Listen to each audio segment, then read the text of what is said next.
Hello welcome dear student, welcome once again SDM online class बैठा है।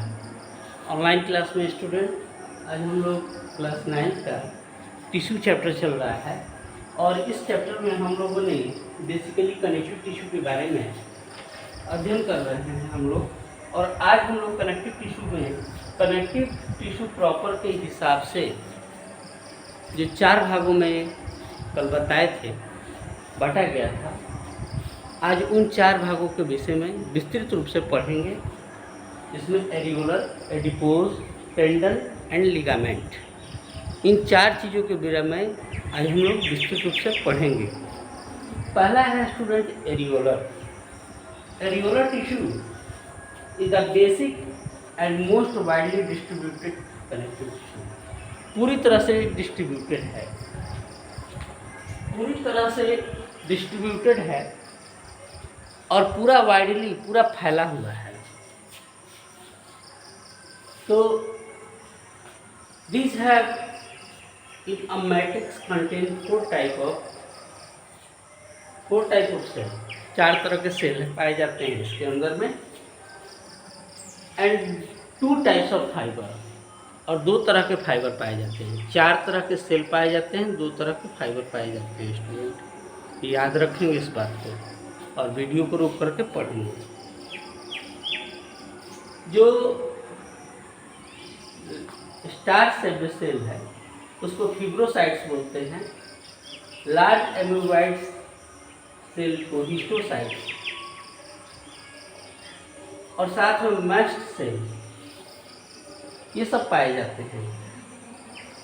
Areolar tissue का location basically below the kidney के ठीक नीचे, and surround the muscles of bundle testis, and surround the muscle bundle, चारों तरफ muscles bundle के और ब्लड वेसल्स में ये पाए जाते हैं एरियोलर टिश्यू। फंक्शन स्टूडेंट के बारे में बात करें तो फंक्शन भिन्न भिन्न प्रकार से हैं। क्योंकि ये बाइंडिंग टिश्यू है, सभी एक दूसरे से कनेक्ट करता है, तो ये बाइंड्स वेरियस टिश्यू, बाइंडिंग का काम करता है, वेरियस टिश्यू को आपस में रिपेयरिंग का भी कार्य करता है। मैकेनिकल इंजरी के बाद से ये रिपेयरिंग का भी वर्क करता है, तो रिपेयर टिश्यू आफ्टर इंजरी। उसके बाद mast cells are associated with allergic reaction. Allergic reaction से भी ये हम लोगों को प्रोटेक्ट करता है। ये सब कार्य होते हैं इसके। दूसरा है student adipose tissue. Adipose tissue को हम लोग फैट स्टोरिंग टिश्यू भी बोल सकते हैं। क्यों? क्योंकि ये फैट को स्टोर करने का वर्क करता है, अर्थात वसा को संचित करता है, इकट्ठा करता है। फैट स्टोरिंग टिश्यू में फैट ग्लोब्यूल्स पाए जाते हैं, और दिस सेल एडिपोज सेल को एडिपोसाइट्स बोलते हैं। एडिपोज टिश्यू को एडिपोसाइट्स बोलते हैं। ध्यान से सुनेंगे। एडिपोज सेल्स में contain a single large fat globules. Single large fat globules contain करते हैं, जिसमें वाइट एडिपोज टिश्यू भी आते हैं। और इसका लोकेशन जो है बेसिकली एडिपोज टिश्यू का below the skin between the internal organs.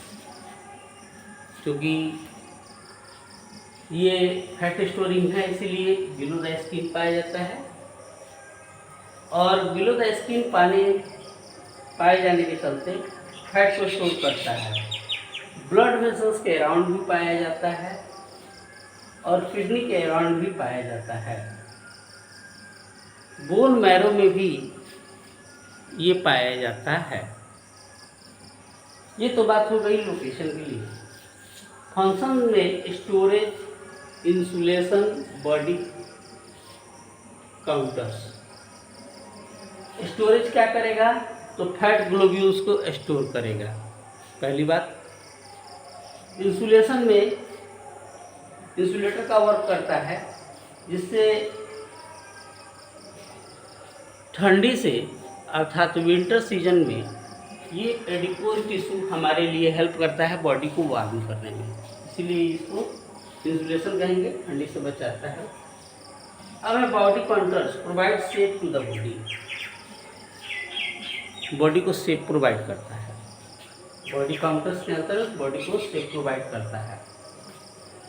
और शॉक एब्जॉर्बर, और जैसे किसी भी चीज़ पर चोट अगर लगती है, जैसे आँख पर चोट लगी, चाहे किडनी पर चोट लगी, तो सबसे पहले वो उसको प्रोटेक्ट करता है, रोकने का कार्य करता है। शॉक एब्जॉर्बर का रूप में भी ये वर्क करता है। अब तीसरा है स्टूडेंट टेंडन, जिसको वाइट फाइबर कनेक्टिव टिश्यू बोलते हैं। वीडियो को रोक के पढ़ेंगे। वाइट फाइबर कनेक्टिव टिश्यू बोलते हैं इसको। It is a dense fibre connective tissue, dense fibre connective tissue है। It occurs in the form of sheet और tendon, form of sheet and tendons के रूप में पाया जाता है। Its matrix contain parallel bundle of unbranch with white collagen fibre, white collagen fibre के रूप में ये रहता है। These fibers provide great strength to the limited flexibility, लेकिन ये फाइबर जो होते हैं प्रोवाइड करते हैं स्ट्रेंथ को, मजबूती को, लेकिन फ्लेक्सिबिलिटी कितनी चाहिए उतनी ही फ्लेक्सिबिलिटी को ये एलिजिबल करते हैं, यानी कि फ्लेक्सिबिलिटी ज़्यादा बढ़ा दें। उसके बाद बात आती है इसके फंक्शन के लिए। तो फंक्शन के ऊपर देखें तो seat of this tissue covering the bones and cartilage, covering bones and cartilage का कार्य करता है। बोन और कार्टिलेज दोनों को कवरिंग करता है, यहाँ पर दिया ही क्या है। दूसरा है it also occurs in dura mater of brain and spinal cord. तीसरा है it forms tendon to the end of the skeletal muscles and attach muscles to bone. ये फॉर्म करता है टेंडन को। टेंडन के विषय में हम लोग फॉर्म करता है टेंडन को, और बोन्स को मसल से जोड़ने का भी कार्य करता है। अब लास्ट है हमारा लिगामेंट, जिसको हम लोग येलो फाइब्रस कनेक्टिव टिश्यू बोलते हैं। येलो फाइब्रस कनेक्टिव टिश्यू के बारे में जो कोई कुछ कहे तो समझ जाइए कि लिगामेंट के बारे में बात हो रही है। तो ligament, due to the presence of the network of elastic yellow fibers in the matrix, the tissue is highly elastic. इसका टिश्यू हाईली इलास्टिक होता है। It present in the network like manner, ये नेटवर्क लाइक मैनर में present भी रहता है। Bundle of this tissue form ligament, और इसके जो बंडल्स होते हैं वो लिगामेंट का फॉर्मेशन करते हैं, क्योंकि जगह जगह पर ये नेटवर्क रूप में प्रेजेंट रहता है, तो बंडल रूप में प्रेजेंट रहता है। कार्य इसके बात करें, seat of this tissue form covering of blood vessel, artery and bronchioles. इसका जो सीट होता है वो कवरिंग का वर्क करता है। किसको कवरिंग का वर्क करता है? तो ब्लड वेसल को, आर्टरी एंड ब्रोंक्यूल्स को कवरिंग का वर्क करता है। दूसरा है student bundles of yellow fibrous connective tissue form ligament. Bundle of yellow fibrous में कौन आ गया? हमारे लिगामेंट आ गए।